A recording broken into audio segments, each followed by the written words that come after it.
जी, competitive English के लिए sir पहले तो बेसिक चीज़ें जैसे ग्रामर का ज्ञान होना बहुत ज़रूरी है, जिसमें ग्रामर के साथ-साथ वो धीरे-धीरे जो क्वेश्चंस उस पे बनते हैं, जैसे एरर हो गया, तो उसको पढ़ने के साथ-साथ उसको सॉल्व करे वो। साथ ही इसके साथ बहुत ज़रूरी हो जाता है कि आप तय समय पर उसको कर पा रहे हैं कि नहीं, इसको जाँचने के लिए आप मॉक दे सकते हैं। मॉक टेस्ट बहुत ज़रूरी है इसके लिए। तो हर टॉपिक को कवर करके आप मॉक टेस्ट लगाइए, यही मैं सजेशन देना चाहूँगा सर। और रीजनिंग, चूँकि बैंकिंग की रीजनिंग के बारे में आप जानते हैं बहुत अच्छे तरीके से कि उसका लेवल जो होता है अन्य एग्ज़ाम के रीजनिंग से थोड़ा सा टफ होता है। बिल्कुल। उसमें टाइम मैनेजमेंट करना सबसे मुश्किल काम है। जी। तो आपने टाइम मैनेजमेंट किया कैसे? किस तरीके से आपको लगा कि इस क्वेश्चन को मुझे छोड़ना है, इस क्वेश्चन को करना है? जैसे थोड़ी देर पहले आपसे चर्चा हुई थी तो आपने बताया था कि जो पजल्स या सीटिंग अरेंजमेंट के क्वेश्चन आए थे एग्ज़ाम में, वो बन नहीं पाए। तो आपने कैसे सेलेक्ट किया कि मैं अगर इनको छोड़ दूं तो मुझे अगला क्वेश्चन, जैसे चूंकि आपने बताया कि अभी एग्ज़ाम ऑनलाइन होते हैं, तो अगला क्वेश्चन आपको कैसे पता चलता था कि ये आसान आने वाला है? किस किस बेसिस पे आपने रिस्क लिया? जी जैसे 50 क्वेश्चन आते हैं आईबीपीएस एसओ के एग्ज़ाम में, तो इसमें मुझे पहले से मालूम था कि किस टॉपिक से लगभग कितने प्रश्न बनते हैं। तो मेनली पिछले प्रीवियस ईयर्स की बात करें तो उसको मैंने देखा तो मैं सबसे ज़्यादा स्कोरिंग रीजनिंग को ही समझता था कि अगर आप वहाँ कर ले गए तो आप उसे मतलब एक सेक्शन से या ओवरऑल कट ऑफ को भी क्लियर कर सकते हैं। हालांकि इसमें सेक्शनल भी क्लियर करना ज़रूरी होता है। तो लेकिन इस बार जो मैंने पेपर दिया वो वाकई में चैलेंजिंग था हमारे लिए। मैं 50 क्वेश्चन में केवल 13 क्वेश्चन ही अटैम्प्ट कर पाया। लेकिन मुझे मालूम था कि हाँ, ये पेपर अगर टफ़ आया है, इकलौता केवल मेरे लिए नहीं है, बाकियों के लिए भी है, तो उसी हिसाब से ये कट ऑफ भी बनेगी। तो मैंने नेगेटिव मतलब करने की कोशिश नहीं की, तुक्का-वुक्का नहीं लगाया और जो बन पाए स्किप करके तय समय में जितने हो पाए, पहले मैंने उनको सॉल्व कर लिया। और साथ ही मुझे सीटिंग अरेंजमेंट ने वाक़ई में परेशान किया, पज़ल्स ने परेशान किया, तो जितने हो पाए सर उतने ही किए। हाँ, इसमें कुछ होते हैं कि मिसलेनियस क्वेश्चंस होते हैं, अगर आप उनको भी कर लें तय समय पे, तो आपका सेक्शनल कट ऑफ तो क्लियर हो ही जाएगा सर। जो कोई स्टूडेंट बैंकिंग के एग्ज़ाम की तैयारी करना चाहता है और रीजनिंग पोर्शन में अच्छा परफॉर्म करना चाहता है, उसको आप क्या सजेस्ट करेंगे?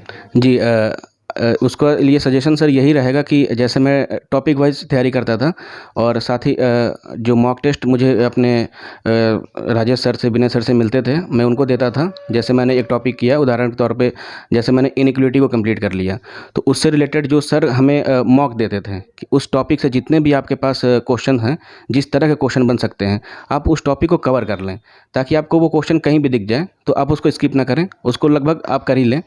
और साथ ही उसके अलावा मैंने अड्डा 24/7 और टेक्स्ट बुक का भी वो सब्सक्रिप्शन ले रखा था टेस्ट सीरीज़ के लिए। तो हर टॉपिक को कवर करके पढ़ने के बाद उससे जितने टाइप के क्वेश्चन बनते थे उस टॉपिक के सारे क्वेश्चंस मैं प्रैक्टिस करता था। तो एक कॉन्फिडेंस आता था कि हाँ, अब इस टॉपिक से तो हो ही जाएंगे। यही सर तैयारी की रणनीति थी मेरी। तो अभी उसमें एक पोर्शन था आपके एग्ज़ाम में जीए का। बैंकिंग का जीए अन्य एग्ज़ाम्स के जीए से थोड़ा सा अलग होता है। आप उसको कैसे, जैसे आप यूपीएससी की भी तैयारी करते हैं, तो यूपीएससी का और जो बैंकिंग का एग्ज़ाम है, दोनों में ज़मीन आसमान का अंतर है, ये आप अच्छे से समझ रहे हैं। दोनों के लेवल में भी बहुत ज़्यादा का अंतर है। लेकिन आप यूपीएससी के जीए से किस तरीके से बैंकिंग के जीए निकाल पाए? इस पे कोई रणनीति थी आपकी? उस रणनीति को आप बच्चों के साथ शेयर करना चाहेंगे? जी सर, जैसा कि वाकई में यूपीएससी के जीए में और यहाँ के बैंकिंग के जीए में डिफरेंस है। यहाँ पे जो करंट अफेयर्स या फिर जो भी टॉपिक्स रहते हैं वो बैंकिंग से रिलेटेड ही होते हैं। विद रिस्पेक्ट टू बैंकिंग होने के कारण इसमें आप जो भी करंट अफेयर तैयार करते हैं, इसमें आपको बैंकिंग जो इकोनॉमिक अफेयर्स जो होते हैं उस पे आपको ज़्यादा फोकस करना पड़ता है और जो भी करंट अफेयर्स बनते हैं। और इसके साथ साथ जीए में, बैंकिंग के जीए में खासकर स्टैटिक जीके के भी कुछ टॉपिक्स होते हैं, जैसे कि नेशनल पार्क से रिलेटेड क्वेश्चन आ गए, कोई साइट से क्वेश्चन आ गए, जो फिक्स हैं चीज़ें, ये नेशनल पार्क कहाँ पे स्थित है, ये वाइल्ड लाइफ सेंचुरी कहाँ पे है, तो ये सारी चीज़ें भी आपको कवर करके चलनी पड़ती हैं। तो हाँ, एक मेरी तैयारी में यूपीएससी का फ़ायदा मिला कि वहाँ मेरी हैबिट थी पढ़ने की, तो यहाँ मुझे अच्छा मतलब परफॉर्म परफ़ॉर्म करने का मतलब मिल गया मुझे चांस कि हाँ, उतनी दिक्कत नहीं हुई। आप न्यूज़पेपर पढ़ सकते हैं डेली अपने हैबिट में, और जो करंट अफ़ेयर जो डेली बेसिस पे आप पढ़ते हैं, तो आप उसको रिवीजन का भी पार्ट बनाएँ कि आप 1 हफ़्ते का करंट अफ़ेयर अगर आप तैयार कर ले रहे हैं, तो उसको 7वें दिन आप रिवीजन ज़रूर करिए, तो वो आपके दिमाग में रहता है। यही कारण था कि हमारे जो कट ऑफ था रीजनिंग का, जीए का, उसमें 3 नंबर ही कट ऑफ था और मैंने उसमें 20.50 नंबर स्कोर किए थे सर। सर नोट्स भी बनाते थे क्या आप जीए के लिए? जी हाँ, जैसे कि मैंने इसके जीए के लिए तो कहीं से मतलब कोचिंग वगैरह तो नहीं ली है। जो राजेश सर हमें भेजते थे डेली ग्रुप में, उसको करता था मैं, और साथ ही उसमें जो भी इम्पोर्टेंट लगता था, ऐसा नहीं कि जैसे सर डेली 50 क्वेश्चन का अगर नोट्स भेजे हमें रोज़ का डेली करंट अफेयर्स का, तो उसमें से 3-4 ऐसे जो इम्पोर्टेंट लगे कि हाँ, लगता है कि अपने आप से फ़ील होता है कि हाँ, ये हो सकता है कि आ जाए, बस उसको नोट डाउन कर लेते थे और उसी क्वेश्चंस को 7वें दिन 8वें दिन रिवीजन कर लेते थे सर। और जो नोट्स आप बनाए होंगे जीए के लिए, वो किन-किन पत्रिकाओं या पेपर न्यूज़पेपर से आपने बनाया है? उनके बारे में क्या आप कुछ बताएँगे? जी, जी। जैसे कि डेली न्यूज़पेपर में सर द हिंदू का कुछ पार्ट होता था, वहाँ से लेते थे, और उसमें हिंदी के न्यूज़पेपर में भी कुछ जैसे दैनिक जागरण पढ़ते थे, हिंदुस्तान भी पढ़ लेते थे कभी-कभी, तो उसमें जो भी इम्पोर्टेंट लगता था, उसको सर नोट डाउन करते थे सर।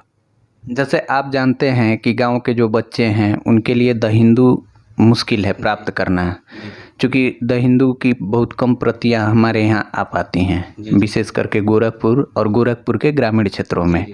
और यहाँ जो लोगों की संख्या है द हिंदू पढ़ने वाले, वो कम होने के साथ-साथ बहुत कम ही लोग ऐसे हैं जो उसको समझ पाएँ, उसकी भाषा को समझ पाएँ। तो जो लड़का नए सिरे से द हिंदू पढ़ना चाहता है, वो किस तरीके से उसकी भाषा को समझे, इस पे आप कुछ शेयर करेंगे अपने विचार? जी, बहुत अच्छी बात कही आपने कि जो हमारे ग्रामीण क्षेत्र में ऐसे न्यूज़पेपर की बहुत ही मतलब अवेलेबिलिटी की कमी तो है। हालाँकि मैं गोरखपुर के लाइब्रेरी में भी जब पढ़ता था, तो जैसे आज 25 तारीख है, तो हमें आज 25 तारीख का न्यूज़पेपर नहीं मिलेगा, या तो 23 का मिलेगा या फिर 24 का मिलेगा। 1 दिन पहले का न्यूज़पेपर हमें मिलता था, तो वो तो पढ़ लेते थे। लेकिन हाँ, राजेश सर जो है भाषा शिक्षण से जिससे मैं जुड़ा था, वो डेली हमें पीडीएफ के फॉर्म में वो प्रोवाइड करते थे द हिंदू पेपर को। तो मैं भी ऑनलाइन ही उसको पढ़ लेता था, अपने लैपटॉप में खोल के उसको पढ़ता था। और पढ़ने की अगर इसकी बात करें तो स्टार्टिंग में कठिनाइयाँ आती हैं, कुछ समझ में नहीं आता है, आप डिक्शनरी की मदद ले सकते हैं। कुछ जो हार्ड वर्ड्स आपको लगें उसको डिक्शनरी से आप सॉर्ट आउट कर सकते हैं, और अगर आप ऐसा करते हैं तो कम से कम 10 दिन में ही आपको थोड़ा अपने आप में कॉन्फिडेंस लगेगा कि हाँ, चीज़ें अब समझ में आने लगी हैं। तो ये हो सकता है, और ग्रामीण क्षेत्रों में भी इसकी पहुँच व्हाट्सएप के ज़रिए तो हो ही सकती है। ऐसा ग्रुप है, चाहे जैसे भी है, वहाँ तक पहुँच सकता है सर। आप बार-बार एक संस्थान का नाम ले रहे हैं, भाषा शिक्षण संस्थान। उस संस्थान के बारे में कुछ बताएँगे? किस प्रकार से वह संस्थान बच्चों को उनके करियर बनाने में सहयोग करता है? जी, पहले तो मैं बहुत आभारी हूँ भाषा शिक्षण का ही कि मुझे इस पोस्ट के बारे में जानकारी ही वहीं से मिली है। जो 2020 में मेरे पीजी करने के बाद से मुझे जानकारी मिली कि हाँ, इस तरह का भी एग्ज़ाम हो सकता है, तो भाषा शिक्षण ही था। और वो संस्थान मुझे कह सकते हैं कि हर तरह से मुझे मदद किया है कि मेंटली कह लें, फाइनेंशियली कह लें, हर तरह से कि आप ऐसे तैयारी करिए। ख़ासकर मैं राजेश सर का भी नाम बार-बार ले रहा हूँ, क्योंकि राजेश सर मतलब जो एक गुरु शिष्य की परंपरा होती है, वो मैंने राजेश सर और अपने बीच महसूस की है कि कभी कैसे तैयारी करनी है। वो पर्सनली फ़ोन करके भी पूछते थे, कितना तैयार हुआ? कभी टास्क नहीं कंप्लीट किए, तब उनका फ़ोन आ जाता था कि आपने आज ये नहीं किया है, क्या कारण है? कोई अगर विशेष कारण होता था तो ठीक था, नहीं तो फिर डाँट भी पड़ती थी। तो भाषा शिक्षण तो मुझे शुरू से लेकर अभी तक मदद किया ही है। सर्वप्रथम भाषा शिक्षण वो जब यूट्यूब पे सर्च करेंगे तो वहाँ उन्हें वो चैनल प्राप्त हो जाएगा। वहाँ सर का नंबर भी मिल जाएगा। वहाँ से वो व्हाट्सएप ग्रुप भी ज्वाइन कर सकते हैं, जहाँ पे उन्हें जिस तरह की भी समस्या है किसी भी एग्ज़ाम के रिलेटेड, केवल राजभाषा अधिकारी की नहीं, इसके साथ ही एसएससी जीएसटी की भी तैयारी वहाँ होती है। और बेहतरीन तरीके से अपने आस-पास बैठे जहाँ भी है, एक इंटरनेट की सुविधा तो हर जगह हो गई है, उसके ज़रिए आप तैयारी कर सकते हैं सर। सर, भाषा शिक्षण संस्थान आपको टाइपिंग टेस्ट के लिए किस तरीके से मोटिवेट किया? जी, ख़ासकर विनय सर ने मुझे एक सॉफ्टवेयर बताया था जिसका नाम है आसान। एक सॉफ्टवेयर है जिसे हमने अपने कंप्यूटर में या लैपटॉप में इंस्टॉल किया, और उसी के ज़रिए, उस ऐप के ज़रिए ही हम लोगों ने पूरी टाइपिंग सीख ली। ये था कि हाँ, इंग्लिश टाइपिंग तो कॉमन है, वो हर कोई कर लेता है, लेकिन हाँ, हमारे इस एग्ज़ाम में हिंदी टाइपिंग का भी बहुत महत्वपूर्ण रोल है। तो इसमें सर ने ये बताया था कि डरना नहीं है, 1 हफ्ते में आप सीख सकते हैं। तो थोड़ा लगा कि हाँ, चलो 1 हफ्ता ट्राई करके ही देखते हैं। तो वाक़ई में हफ्ते 10 दिन में आप हिंदी टाइपिंग सीख लिए। उसके बाद वो एग्ज़ाम में भी बहुत मदद मिला सर उससे। धन्यवाद सर।